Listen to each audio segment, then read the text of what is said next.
about 20,000 men, killed, wounded or taken prisoner. 40% of Bennigsen's army. 40%? Nearly half? What? We're back again for another History TV, History March collaboration, supported by our sponsor. I'm just gonna skip this. Battle of Friedland. The last part that we did was truly epic. That was the craziest one. Before Christmas 1806, French Emperor Napoleon Bonaparte arrived in the Polish city of Warsaw, then part of Prussia. Oh, wow. A year had passed since his great victory over the Austrians and Russians at Austerlitz. Bro, that's weird that Prussia freaking owned Warsaw at one since point. He hammered the Prussians at Jena. But Russia still had powerful forces in the field, the most important of which was the Russian First Army, commanded by General Bennigsen. Napoleon would not be master of Europe until it was defeated, and Russia and Prussia forced to make peace. Okay, so this is like right after the Battle of Eylau, right? Oh my gosh, dude. But that winter, Napoleon's first attempt to trap Bennigsen near Portugal got bogged down in thick Polish mud. The Russians withdrew to Białystok. The French army, half-starved and frozen, was ordered into winter quarters. While in Warsaw, Napoleon began a famous affair with a young Polish noblewoman, Marie Walewska. Whoa, whoa, whoa, whoa, whoa, whoa, whoa, whoa, whoa, whoa, whoa. No, this is a first. I have never heard of this. Whoa, so you're telling me that Napoleon's wife Josephine wasn't the only one screwing other guys? What? Okay. Oh. Because I knew he had a son from another woman because Josephine wasn't giving him any other kids.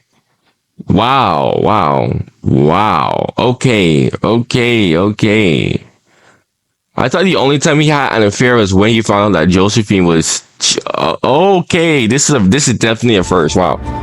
In the late 18th century, I'm not surprised, though. The once mighty Polish-Lithuanian Commonwealth had been swallowed up by its neighbors, Russia, Austria, and Prussia, in a series of annexations known as partitions. Until in 1795, a third and final partition wiped Poland off the map. You know, it's funny to me how I see Polish people, like, they always say that they're victims, but when Poland was, like, at its peak, Poland was just as an aggressor as the people that eventually, like, ate Poland, you know? So...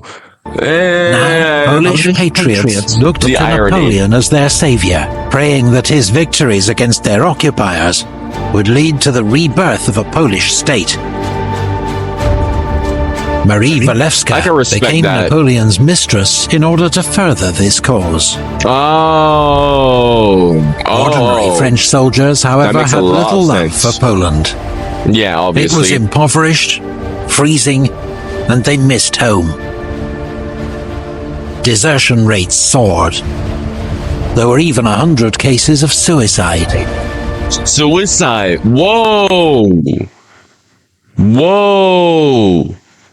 YouTube, don't smite me now, but you are oofing yourself? What? It's that bad that you're oofing yourself? You're Control-Alt-deleting yourself? Bloody hell, man. Marshal Ney, commanding 6th Corps, sent patrols towards Heilsberg, looking for better quarters. What they found were Russian and Prussian soldiers on the move. They'd stumbled into a surprise winter attack by Bennigsen. Napoleon quickly laid a trap for the Russian army, ordering Ney and Bernadotte to retreat and lure Bennigsen west, while he led the rest of the army north to fall on his flank and rear. I knew he was gonna do that. Basically cut him off. Yeah.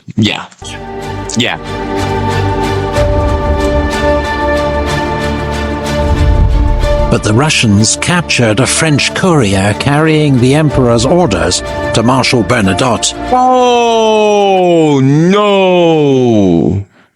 Oh no, the classic. Oh, the plans got captured and now the enemy knows.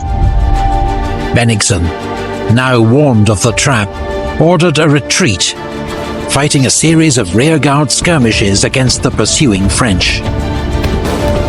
These Russians, man. But he refused to give up the city of Königsberg without a fight. Oh. And turned to give battle at Eylau.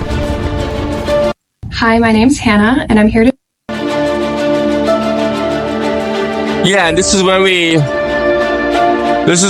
react to the Battle of Eylau. The Battle of Eylau, fought over 2 days, was one of the most brutal of the Napoleonic Wars. Fought in freezing conditions. Yeah, this was the one that we just reacted to. Marshal Augereau's the most epic cavalry charge in history, hands down. Corps, advancing into the face of a snowstorm, lost its way. Bro, and what was happened cut to these guys? by Oh Russian my god, cannon this was 5 French eagles were. That was so sad. That was actually so awful. Like, I heard someone say that what happened to Augereau was basically like World War I standards of casualties, bro. Like how fast they lost their all those troops, man. Oh my god, that was so sad. Napoleon's army was only saved by a devastating massed cavalry charge by 10,000 horsemen, 10,000, led by the fearless Marshal Murat, and remembered as one of the great cavalry charges in history.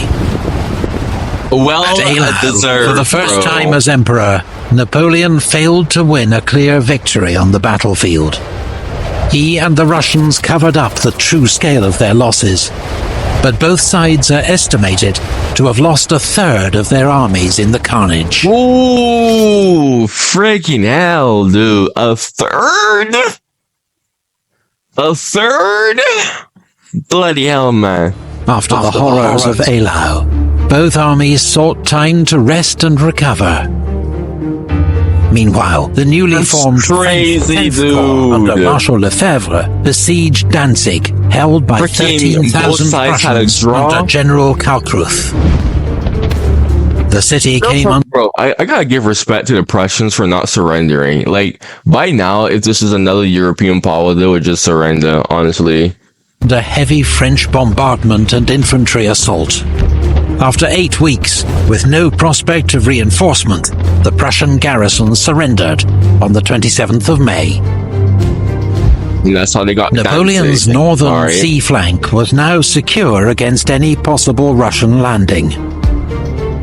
The French emperor now commanded an army 190,000 strong, against just 115,000 Russian and Prussian troops. That doesn't really mean anything if you put in quality perspective, although I feel like the French has better quality in this sense. But the Russians do. So far what we've seen is that the Russians have they've really maybe through luck and through weather, but they just really stepped up their game.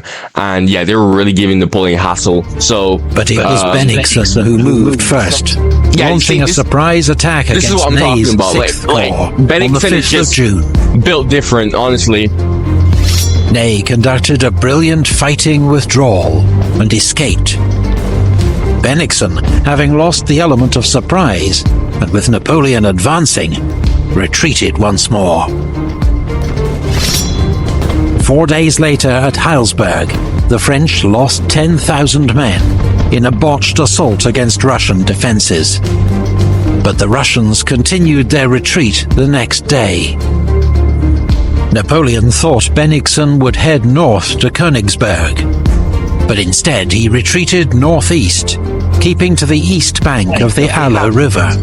Oh, so interesting. when Napoleon's army marched north, it was Marshal Lannes' reserve corps on his right flank that next encountered the Russian army, near the small town of Friedland. Friedland!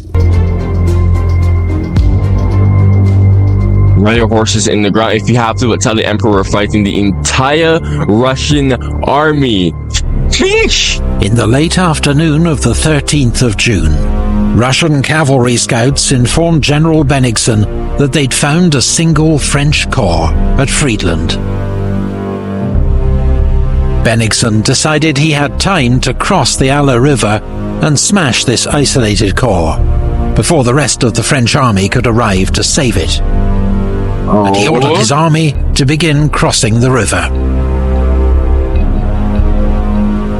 Marshal Lannes, commanding 16,000 men and facing 46,000 Russians, much of Marshal sent an Lannes. urgent message to Napoleon that he was under attack from the main Russian army. How long? Wait. How far is Napoleon, and how long would this take? Right? Because how far are the Russians to them? Like, I want to know, like, what is the time period? Like, how long would this take, you know, for all of this to transpire, right? Because, you know, this is going to take some time, the messenger right here, and the Russians crossing is obviously going to take even more time, and they're, like, seems to be quite at a distance, so how long would all of that, like, take? Someone please tell me that, please explain, like, I read all of my comments. Skillful delaying action, hiding the weakness of his force behind a large screen of skirmishers, while gradually yielding ground to the enemy. What about these guys right here? Lannes was still holding off the Russians as darkness fell. Wow. Ultra Giga Chan Marshal Lannes. That night, Russian engineers built 3 pontoon bridges at Friedland to speed the movement of troops over the river. Yeah, this is clearly taking a while. But Bennigsen was taking a huge risk. Yeah, personally, if this was me personally, I would just be like, yeah, no, this is taking too long, let's leave. If this turned into a major battle, his army would have to fight with its back to the river. Yeah, that's and the steep banks. I was literally like just thinking that like dude, I've reacted to a lot of historical battles at this point on my YouTube channel, and like the worst thing you want to do is have your army at the freaking, like, have their backs facing the river. Of the Mill Stream dividing its left wing from its right. Oh, reinforcements. Bennigsen had also badly underestimated the speed at which Napoleon's Grande Armée would react. The first French reinforcements arrived that night. The Emperor himself wasn't far behind. Bro, you know, I respect Napoleon, dude. I have to respect Napoleon. Why? Because Napoleon was like, you know, he was our emperor, he was a ruler, and he actually fought with his troops, bro. I actually have to respect that. You want to catch your enemy making a mistake like this twice. This is a big mistake, Napoleon, and I agree with you. By dawn on the 14th of June, about 40,000 Russians had crossed to the west bank of the Eylau River. Bennigsen ordered an attack on the village of Heinrichsdorf to turn the French left flank. But French cavalry reinforcements, led by General Grouchy, intercepted the Russians. In more than an hour of charge and countercharge, the French horsemen finally drove the Russians back. All right. Marshal Mortier's 8th Corps now arrived to reinforce the French centre.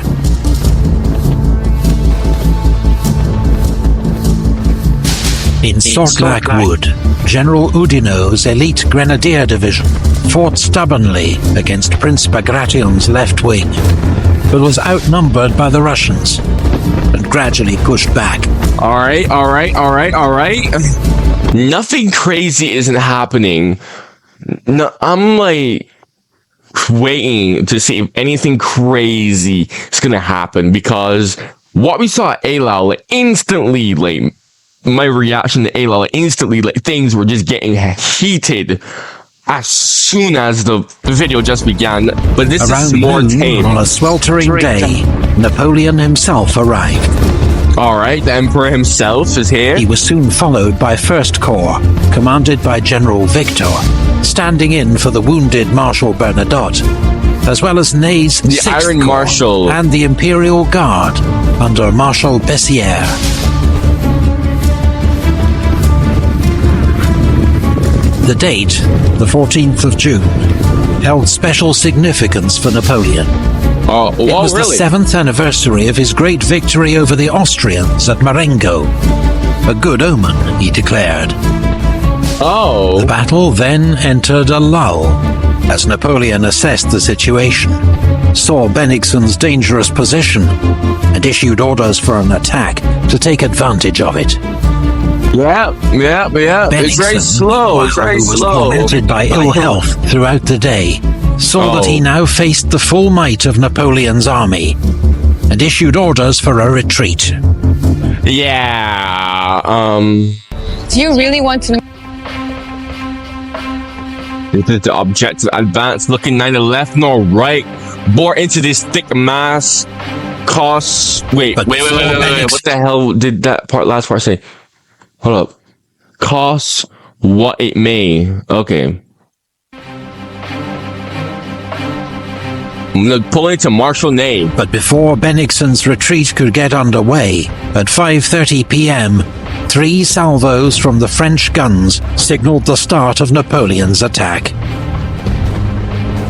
It was led by Ney's 6th Corps on the right wing, who first cleared Bagration's infantry from Sortlac Wood.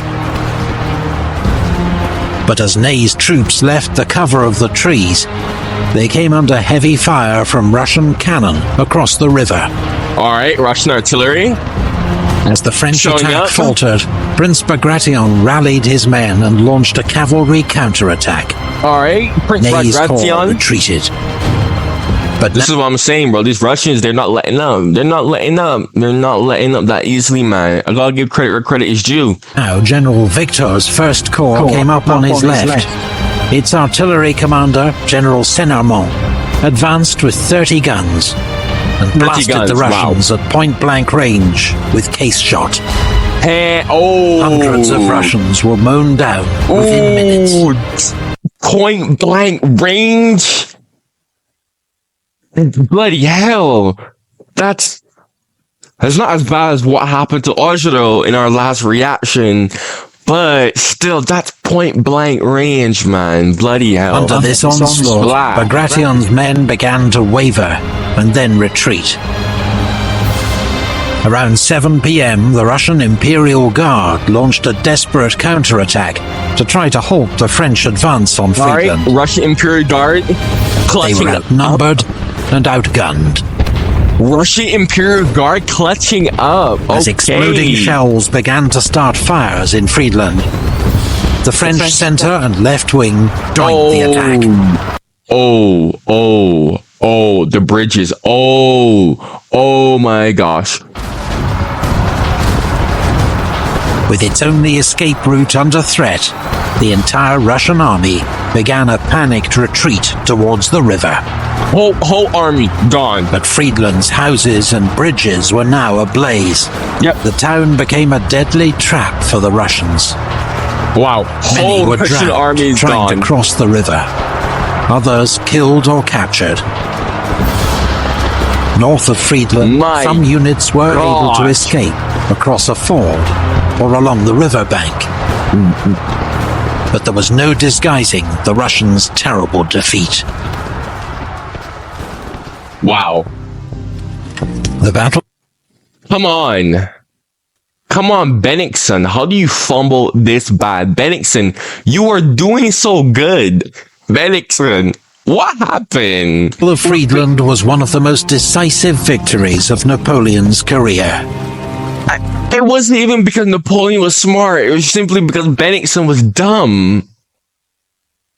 Like, oh, what the heck?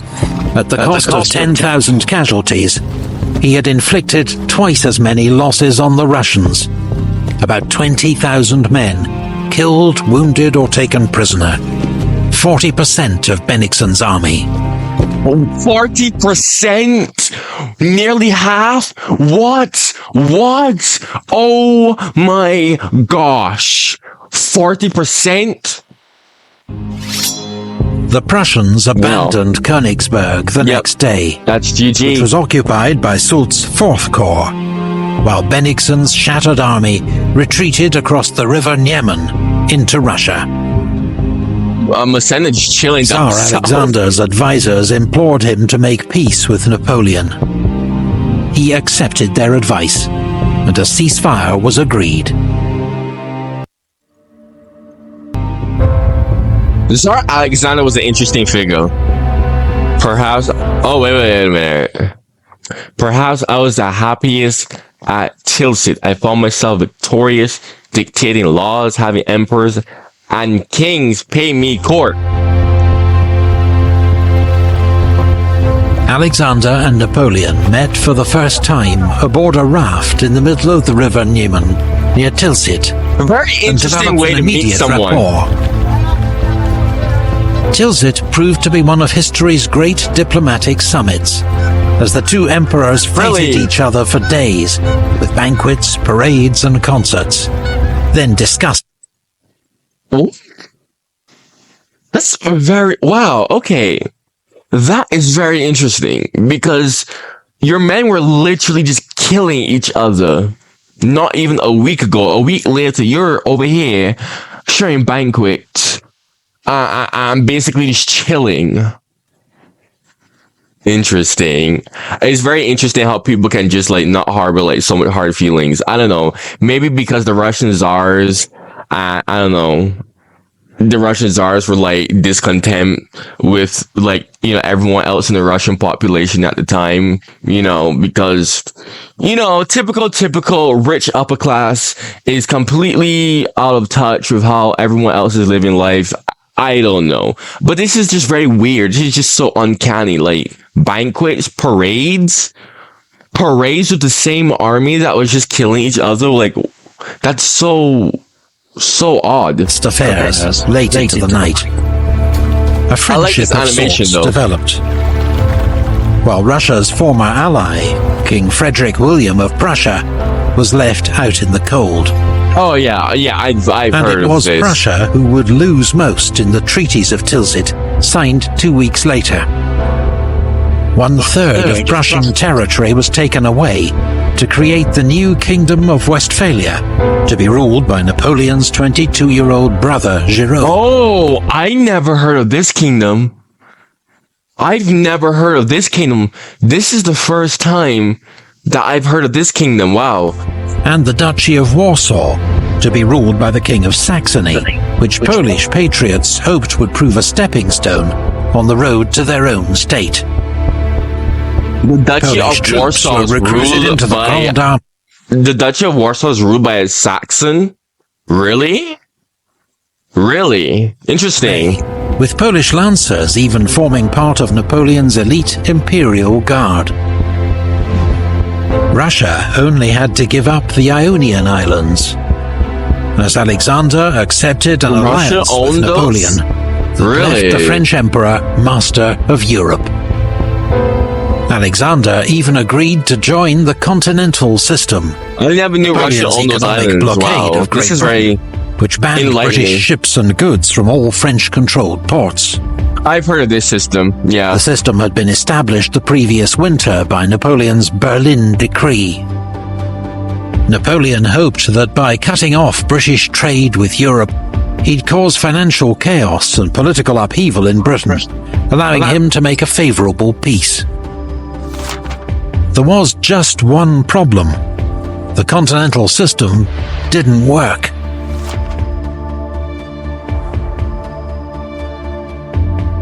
Not only was it impossible to enforce and undermined by widespread smuggling, the system damaged French trade just as much as British trade. Yeah.